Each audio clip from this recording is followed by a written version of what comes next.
사랑과 마음 상담센터에서 보내드리는 새벽 프로그램 이른 아침 햇살 받기입니다. 하나님의 말씀을 들으며 새롭게 되는 나를 체험하는 시간 되시길 바랍니다.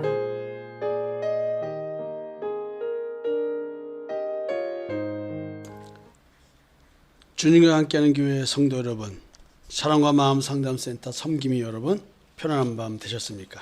오늘도 하나님의 말씀을 통해서 마음의 참된 안식, 평안을 누렸으면 좋겠습니다. 우리는 지금 믿음의 안식, 마음의 쉼 안식, 믿음으로 들어가는 저 안식의 세계, 이걸 얘기해야 하는데 왜 우리는 이 땅에서의 고난, 징계, 시험 이런 얘기를 할까요? 눈에 보이는 현상과 마음과 양심에서 일어나는 현상, 그것이 어떤 연관성이 있기에 하나님은 우리에게 징계와 시험이라는 단어를 쓰셨을까요? 징계는 하나님께서 허락하시기 때문에 맞는 것입니다.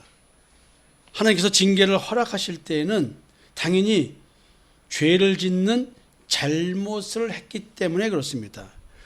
우리가 심판을 받는 것은 선악을 알게 하는 나무의 열매를 먹었기 때문에 그렇습니다. 사실 죄라고 하는 것은 행위로 표출된 것도 있지만 마음속에 있는 죄, 행동으로 옮기지 않은 이 죄, 하나님 안에서는 더 심한 죄로 판단됩니다. 왜냐하면 하나님께서는 마음속에 있는 죄, 이걸 가지고 죄를 범한 걸로 판단하기 때문에 그렇습니다. 주님은 분명히 말씀하셨죠. 여자를 보고 음욕을 품는 자마다 이미 마음으로 간음했다는 것입니다.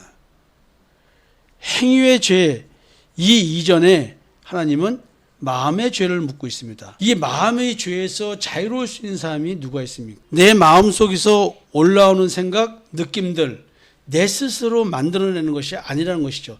내 속에서 올라와서 내가 느끼는 것이지만 내가 만들어내는 게 아니에요. 나는 그러고 싶지 않다는 것이죠. 그럼에도 불구하고 그렇다는 것이죠. 하나님은 우리의 심정과 패배를 감찰한다고 하셨습니다. 행위에 표출된 죄 또는 표출되지 않은 죄, 이 모두가 근본 원인은 마음에 있었습니다. 우리가 잘못에 대한 판단, 나의 죄에 대한 판단, 이것은 인간이 인간을 판단하는 기준이 아닙니다. 하나님께서 인간을 판단하는 기준에 의한 판단이어야 하는 것입니다. 죄에 있다 없다는 우리끼리 하는 얘기가 아닙니다. 하나님과 나와의 관계입니다. 하나님과 나와의 관계에서 하나님께서 내가 범죄했다, 범죄하지 않았다, 범법자다, 범법자가 아니다. 이것은 내가 만든 내 양심의 기준, 이 사회가 만든 사회의 기준이 아니라 하나님이 만든 기준에 의한 판단입니다. 우리는 성경에서 징계와 관련하여 시험이라는 단어를 보게 됩니다. 징계와 같은 의미처럼 활용되는 것 같지만 다른 부분들도 있습니다. 시험, 예수님이 광야에서 성령에 이끌려 마귀에게 시험 받으러 가셨다. 이렇게 할 때는 이 시험이라는 단어가 영어로는 temptation, 유혹, 미혹 이런 의미거든요.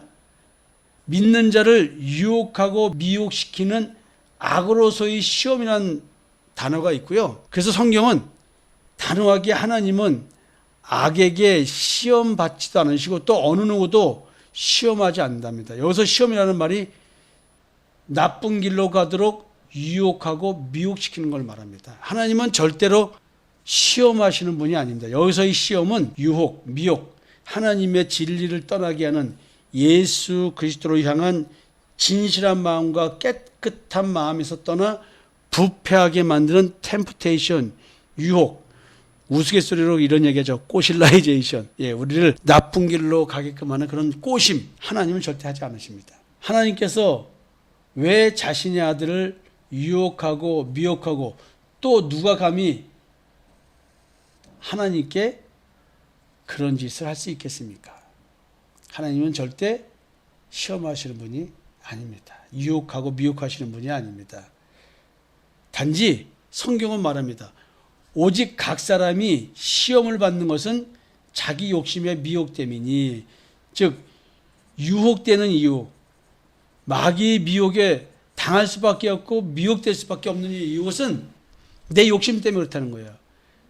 우리가 요즘 코웃의 자기 심리학을 얘기하면서 자기 애적 욕구라는 말을 쓰죠. 제가 자기 애적 욕구, 탐심과 정욕 이런 표현을 쓰죠. 나는 태어날 때부터 내 마음 중심에서부터 탐심을 갖고 태어났어요. 나를 위한 정욕적 삶, 이게 우리의 본질인 거예요. 탐심은 우상 숭배라고 얘기합니다. 나는 내 원하는 것을 채우기 위해서 살아가는 존재, 자기 우상 숭배적 존재라는 것이죠. 오늘도 우리가 세상의 유혹, 미혹, 이게 당하는 이유가 뭐라고요?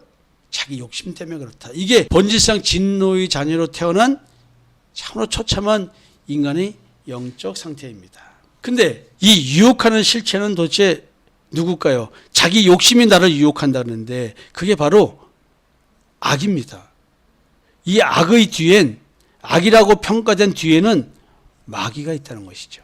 주님이 유혹받은 것은 인간의 본성 때문이 아니고 지금 이를 이용하여 넘어뜨리려고 한 실체, 바로 마귀였다는 것입니다. 주님은 인간의 본성을 갖고 계시잖아요. 육체는 갖고 계셨어도 죄 있는 분이 아니라 그랬으니까요. 예수님은 자기 욕심이 없는 분이에요. 예수님의 욕심은 하나님의 뜻을 실현하는 것입니다. 우리의 욕심도 하나님의 뜻을 실현하고 살아가는 삶, 인간 창조 목적대로의 삶을 사는 것이 나의 욕심이 되어야 합니다. 우리는 또 다른 단어를 봅니다. 영어 단어상 trial 이런 단어가 있어요. 이 말은 뭐냐면 법적인 용어로는 공판, 재판, 심리 이런 뜻이고요. 일반적으로 이제 시도한다, 음미한다, 품질, 성능 등에 대해서 시험한다 또는 시험받고 있는 상태, 시련, 고난, 고통, 어려운 상황 등 이런 의미로 이제 트라이얼이라는 말을 써요. 법적 용어 중에서 공판이라는 말의 의미를 보면 공소 제기를 함으로써 사건이 법원에 계속된 이후 소송이 종결될 때까지의 절차를 공판이라고 합니다. 따라서 이를 시험이란 단어의 의미로 전환하면 기독교인을 고소한 자가 어떤 문제를 제기하는데 그 제기한 문제가 뭐냐면 신앙의 문제예요. 따라서 마귀가 욥을 고소할 때 욥의 신앙이 잘못됐다는 거 아니에요. 하나님 믿는 게 거짓됐다는 얘기를 하고 있었잖아요. 기독교인을 고소한 자가 제기한 신앙의 문제가 해결될 때까지 시험은 진행됩니다. 이게 무슨 얘기예요? 욥을 보면 욥이 자기의 의를 벗어나서 믿음의 의가 뭔지 예수 그리스도의 십자가의 대속의 은총을 깨달을 때까지 욥은 고난을 받았습니다. 기독교인, 믿는 자를 고소한 자는 누구예요? 세상, 마귀 사탄이겠죠? 세상의 임금, 세상의 왕. 욥을 고소하듯이 우리의 신앙의 진실성 여부를 확인하고 그리고 거짓임을 들춰내서 하나님께 저주를 받게 하고 예수 그리스도의 십자가의 대속의 은총으로 가지 못하게 하는 것. 이게 고소한 자의 시험 목적이겠죠?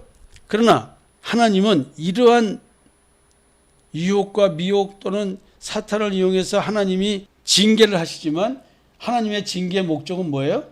우리로 하여금 올바른 신앙을 깨닫게 하기 위한 것입니다. 하나님은 나의 신앙의 문제가 해결될 때까지 끊임없이 심판을 하십니다. 이 말은 뭐냐면 공판, 설명했죠?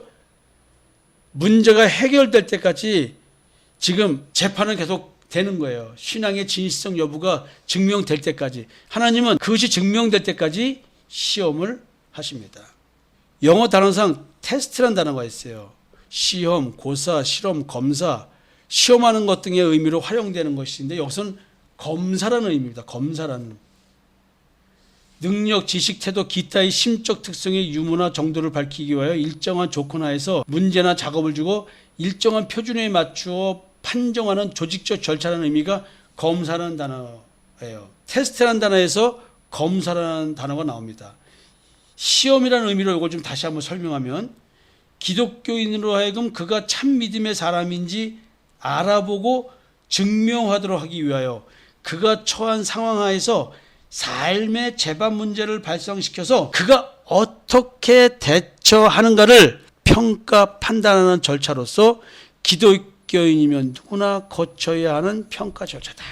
제가 이렇게 좀 말을 하고 싶어요. 공판이라는 단어와 검사라는 단어를 지금 시험이라는 단어의 의미로 생각해서 해석을 하다 보면 하나님께서 지금 공판, 검사 이런 단어, 우리가 세상에 쓰는 단어의 의미를 가지고 우리의 신앙을 지금 증명해내시고 믿음의 진여비를 증명해내시고 나로 하여금 올바른 바람직한 믿음을 갖도록 좀 해주시는 작업을 하고 계시는 거예요. 믿음의 사람을 고소한 자가 제기한 신앙의 문제의 진위 여부를 확인하기 위해서 사단이 욥을 고소한 것처럼요. 그래서 하나님은 신앙의 진위 여부를 확인하시기 위해서 징계하고 시험을 하십니다. 하나님이 유혹하고 미혹시키는 건 아니죠. 넘어뜨리게 하려고 하는 건 아니니까요. 기독교인에게 부여된 삶의 조건 속에서 그가 어떻게 대처하는가를 평가하여 참 믿음의 사람임을 증명하도록 하고 또 고소당한 택함받은 자가 참 믿음의 사람으로서 증명될 때까지 진행되는 신앙 검증 절차다. 지금 이것이 지금 시험이라는 단어 의미 속에서 발생되는 트라이얼, 테스트라는 단어 속에서 공판이라는 단어의 의미와 검사라는 단어의 의미를 가지고 신앙적으로 접목하면 이런 해석을 할 수 있다는 것이죠. 여기서 기독교인을 고소한 자가 누구라 그랬죠? 분명히 성경은 마귀라고 기록하고 있습니다. 자, 여러분, 지금까지 여러분들에게 시험이란 단어의 두 가지 의미를 가지고 말씀을 드렸습니다. 여러분들이 시험이라는 단어 속에서 공판이라는 단어의 의미와 검사라는 단어의 의미를 가지고 이와 같은 종합적 의미를 도출해냈습니다. 우리에게 징계와 시험이 끊임없이 이 땅의 삶을 사는 동안 있는 이유는요, 내 신앙의 진실성 여부, 신앙 검증 절차인 거예요. 매일의 삶이. 그래서 우리는 일용할 양식을 주시옵고라는 기도를 하게 되는 것입니다. 오늘 하루의 삶을 통해서 나는 오늘 내 신앙을 검증하고 있는 것입니다. 여러분, 오늘 하루의 삶을 통해서 내 신앙, 내 믿음 한번 올바른지 아닌지 검증 절차에 돌입해보지 않으시겠습니까? 오늘 삶을 통해서 믿음을 보여주십시오. 하나님께서 보고 계십니다. 감사합니다.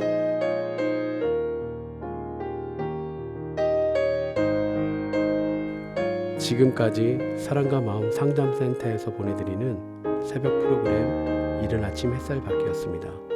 오늘도 하나님의 주권적 역사로 마음을 치료받는 삶을 누리시기 바랍니다.